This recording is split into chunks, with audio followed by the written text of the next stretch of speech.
আমরা এই টাকাগুলো ভারতকে কেন দিচ্ছি? ভারতের উন্নতির জন্য দিচ্ছি নাকি? উপরে যখন আমরা বলছি এই দিল্লি না ঢাকা, দিল্লি না ঢাকা, ওদিকে টাকাগুলো হুড় করে ভারতকেই দিয়ে দিচ্ছি, কারণ কি? আমি এই কথাটা একটু জানতে চাচ্ছি। না শুনেন, কারণ কি, এটা তো কারণটা এরা একমাত্র জানে।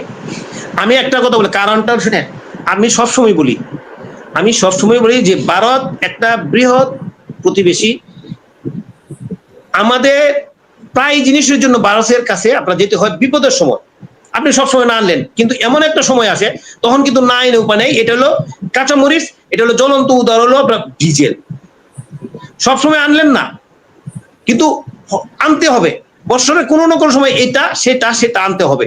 মানে সারা সময় আপনার বিপদের জিনিসগুলি আনতে হবে, আপনি নর্মাল জিনিসগুলি না আসে। কিন্তু ভারত কি এরকম কোনো জিনিস আছে বাংলাদেশের কাছে কি আপনাদের কাছে আবেদন জানাইছে বা আমাদের অনলাইন মিডিয়াতে বা কোনো মিডিয়াতে বলছে যে ভারত তো জরুরি ভিত্তিতে এই সাহায্য চাইছে, নাহলে তাদের দেশ চলতেছে না? তো চাই নাই।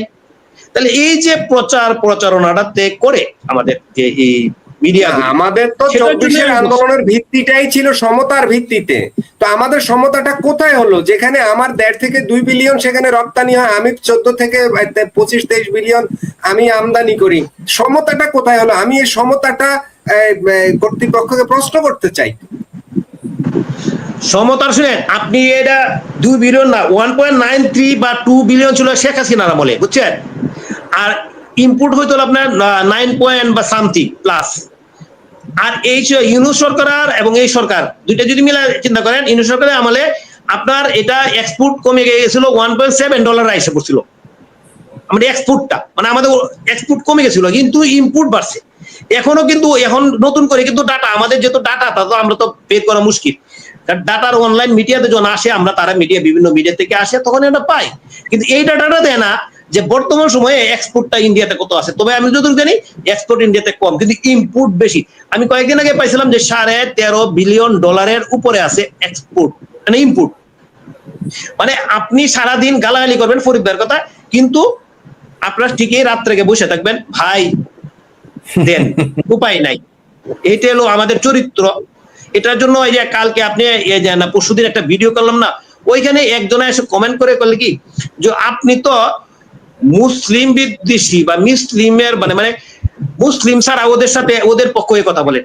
আরে ভাই, আমি কার সাথে কার পক্ষে কথা বলবো, কার সাথে আমার বিবেক, মানে ওরা এই যে কালকে বলছিলাম না পরশুদিন, ফরিদ ভাই শুনুক আজকে, যে আমার ভাগ্য ভালো ওদের, আমার যদি দাড়ি যদি না থাকতো তাহলে নাস্তিক বানায় ফেলতো, ভারতের দালাল বানায় ফেলতো। এরা বিপদে পড়ছে একটা, এই যে লোকটা দাঁড়িয়ে আছে এবার নামাজও পড়ে বলে, ওই লোকটা কিভাবে বলি। ওই জন্য ওই এমন ভাবে আপনি যে কাট ভিডিওটা দিছিলেন, ওই ভিডিওটা আপনি দেখেন যে একটা কমেন্ট কিন্তু আছে এরকম আমার বিরুদ্ধে, মানে ডাইরেক্ট নাস্তিকটা বলতে পারে নাই, দুর্ভাগ্য ওদের জন্য।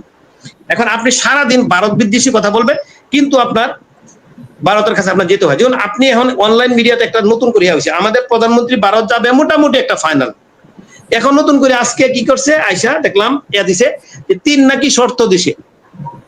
এই শর্ত যদি ভারত পূরণ করে তাহলে শুধু ভারত সফরে যায় আমাদের প্রধানমন্ত্রী যাবে। এটা নিয়ে অলরেডি সমালোচনা শুরু হয়ে গেছে। আমরা তো সমালোচনা করেন যোগ্যতা কম, এটা ফরিদ ভাইয়ের যোগ্যতা বেশি, এটা ফরিদ ভাই করতে পারবো। তবে আমি একটু বলি আর কি, আমার কিছু যোগ্যতা আছে, একটু বলি। আপনি ভাই যে কোনো সমস্যা হলো, ফরিদ ভাইয়ের সাথে সমস্যা আমার হলো, আপনার সাথে সমস্যা হলো, তখন আমরা বৈঠকে বসবো 3 জনে মিলে, একজনের মধ্যস্থকারী হোক বা যে কোনো হোক, বা 2-3 জন বললাম, পয়সা আলোচনা করবো যে ভাই আমার এই সমস্যা, তুমি এটা আমার সমাধান করো, ভাই আমার এই সমস্যা, তুমি এটা সমাধান করো, তাহলে একটা আলোচনা হয়। এটাই তো ভারতীয় যে বিজ্ঞ বাংলাদেশে যে আপনার পররাষ্ট্র বর্তমানে ইয়ে আছে, রাষ্ট্রদূত আসছে, আমি শেষ করে দিলাম, টিভিদি সাহেব যে বললো কি বলছো, অনেক কিছু পাশাপাশি তাদের সাথে নিশ্চয়ই হয়েছে। উনি কিন্তু একটা কথা বলছে, 2 প্রধানমন্ত্রী একসাথে বসলে সকল সমস্যার সমাধান হয়ে যাবে। পজিটিভ কিন্তু অলরেডি আছে। কিন্তু এখন এসে নতুন করে কিন্তু আমাদের পররাষ্ট্রমন্ত্রী থেকে বিবৃতি দিয়েছে মন্ত্রণালয় থেকে, যে 3টা শর্ত আছে, এই শর্ত মানলে তাহলে ভারত সফরে যাবে। ভাই এখন আমি আর কি বলবো, বলার কিছু নাই, কারণ সবকিছুর একটা সীমা আছে।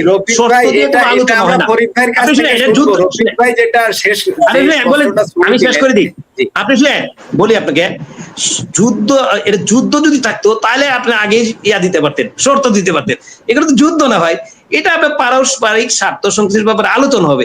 সেখানে তো অগ্রিম যদি আপনি শর্ত ছাপাইয়া দেন, তাহলে এটা কি কেরম হলো না, জানি না এটা কেমন হবে। ফরিদ ভাই এটা বিশ্লেষণটা সুন্দর করে করুক, কারণ এটা আমি সূত্রটা ফরিদ ভাই ধরা দিলাম, যেহেতু আমি একটু বেকায়দা অবস্থায় থাকি, এত কিছু বলা সম্ভব না। আমি পারবো ঠিকই, কিন্তু কঠিন একটা ফরিদ ভাই, মানুষের। রফিক ভাই, আমরা ফরিদ ভাইয়ের কাছে যাই। ফরিদ ভাইয়ের কাছ থেকেও এই ব্যাপারেই একটু জানতে চাইবো যে আমাদের প্রধানমন্ত্রী তারেক রহমান দিল্লি সফর বাতিল করেছেন, এমন খবর প্রচার হচ্ছে দেশীয় মিডিয়ায়। বাংলাদেশ নাকি, পররাষ্ট্র মন্ত্রণালয়ের মুখপাত্র তিনি বলেছেন, বাংলাদেশ নাকি দুটি শর্ত দিয়েছে ভারত। এক নম্বর শর্ত হলো শেখ হাসিনাকে প্রত্যাবর্তন, কি বলে, প্রত্যার্পণ। দ্বিতীয় শর্ত হলো হাদির খুনিদের এই প্রত্যার্পণ, মানে যেটা তুলে দেওয়া সরকারের, বাংলাদেশ আইন শৃঙ্খলা বাহিনীর।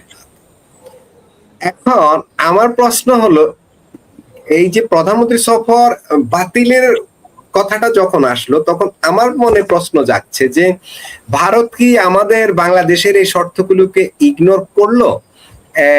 ফরিদ ভাই, আপনার মতো করে এইটা একটু জানতে চাই।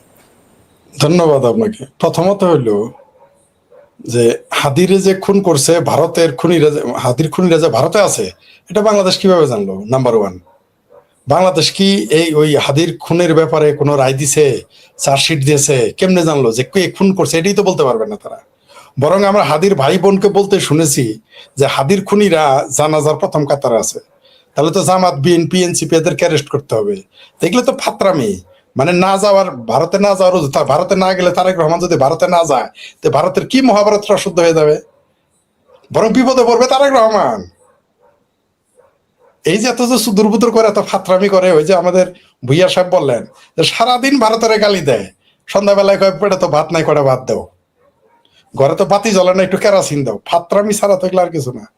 এই যে কারেন্টের কথা নিয়ে, বিজলির কথা নিয়ে, গ্যাসের কথা নিয়ে কত ফাত্রামি করতেছে। এরা যদি এতই মুরত থাকে, বিদ্যুৎ পাকিস্তান থেকে আনলেইতে হয়, গ্যাস ডিজেল পাকিস্তান থেকে আনলেইতে হয়। পাকিস্তান পেয়ারা ভাই, ইসলামী পাকিস্তান, ওইখানে ফু দিলেই তো ডিজেল হয়ে যাবে। ওইখান থেকে চাল ডাল নুন তেল আনলেইতে হয়। আবার শুনলাম আমাদের শিক্ষামন্ত্রী বলে পাকিস্তানের শিক্ষা ব্যবস্থা নাকি সবচেয়ে ভালো। তাহলে বাংলাদেশে এত স্কুল কলেজ মাদ্রাসা দরকার কি? সব পাকিস্তানে যায় পড়ালেখা করুক। আবার বাংলাদেশের স্বাস্থ্যমন্ত্রী ও নাকি বলে যে পাকিস্তানের চিকিৎসা ব্যবস্থা খুব ভালো। তো ভিসার জন্য তো কোনোদিন পাকিস্তানে গিয়ে জামাতিদেরও তো লাইন দিতে দেখি না। এই দেশের যে সবচাইতে পেয়ারা পাকিস্তানি, যেটা স্বঘোষিত পেয়ারা পাকিস্তানি, সে সাংঘাতিক ইলিয়াস, সে তো আমেরিকা যায় বসে আছে। ও তো পাকিস্তান যাবে না বলেও, ওরা যদি পাকিস্তান মাগনা চিকিৎসা করে তারপরেও তো যাবে না। কিন্তু আমাদের স্বাস্থ্যমন্ত্রী বলে পাকিস্তান নাকি সবচেয়ে শিক্ষা ব্যবস্থা ভালো। হতে যায় না কেন? এগুলো হচ্ছে রাজনৈতিক ভণ্ডামি, ফাত্রামি। এগুলো তারা বলবেই। তারেক রহমান যদি ভারতে না যায়, ভারতের কি ঠেকাটা পুরো কি লসটা হয়ে যাবে ভারতের, বুঝবে তো না যাওয়ার পরে। তারেক রহমান না যাওয়ার পরে না বুঝবে। ওই যে ভাবির পোলাদের জন্য, আমার আরেক ভাবির পোলা বলছে কি যেন পারভেজ মলম নাকি গার্বেজ মলম, সে বলেছে যে আত্মহত্যা করবে, এরকম নাকি বলেছে। আবার কেউ বলেছে তার যাওয়া উচিত না। তো শেখ হাসিনাকে ফেরত দিবে কেন? কি কারণে ফেরত দিবে? কি কারণে? তারা বলুক যে এই কারণে ফেরত দিবে, যে শেখ হাসিনা হত্যাকারী, এই জন্যে। শেখ হাসিনা যদি তাদের ভাষায় 800 হত্যাকারী হয়, তাহলে 30 লক্ষ হত্যাকারীকে নিয়ে তো তারা সংসদে বসে থাকে। এত তো একটু লজ্জা থাকা উচিত। শেখ হাসিনাকে তারা চাবে, তারা এমন হত্যা মামলায় তাকে আসামি করেছে, ফাঁসি দিয়েছে, দণ্ড দিয়েছে, যে তার মধ্যে 300-400 জীবিত উদ্ধার হয়ে আসছে, জিন্দা শহীদ। চার্জশিটে নাম নাই, পোস্টমর্টেম রিপোর্ট নাই। এই আধুনিক যুগে পোস্টমর্টেম রিপোর্ট ছাড়া কোনো হত্যা মামলা আপনি দায়ের করতে পারবেন? রায় দেওয়া তো মক্কা বহুদূর, রায় দেওয়া তো বহুত দূর। মনে করেন আমার নামে আপনি মামলা করলেন যে শেখ ফরিদ XYZ কে মেরে ফেলেছে, তাকে রায়ও দিলেন ফাঁসির। যদি আমার উকিল বলে ভাই পোস্টমর্টেম রিপোর্টটা দেন, যদি বলবেন নাই, ওই মামলা আদালতে টিকবে? এটা তো লোয়ার কোর্টে বাতিল হয়ে যাবে, সুপ্রিম কোর্ট, হাইকোর্ট লাগবে না। তো এটা তো শেখ হাসিনার নামে, জননেত্রী শেখ হাসিনা বা যাদের এই জুলাই সন্ত্রাসীদের হত্যার নামে যে মামলা, এর মধ্যে তো অর্ধেক আওয়ামী লীগ আছে। এর মধ্যে খোদ জুলাই সন্ত্রাসীরা নিজেদেরই মেরে ফেলেছে। যাত্রাবাড়িতে একটা দর্শককে জুলাই সন্ত্রাসীদের পিটিয়ে মেরে ফেলেছে, সেটাও জুলাই শহীদ।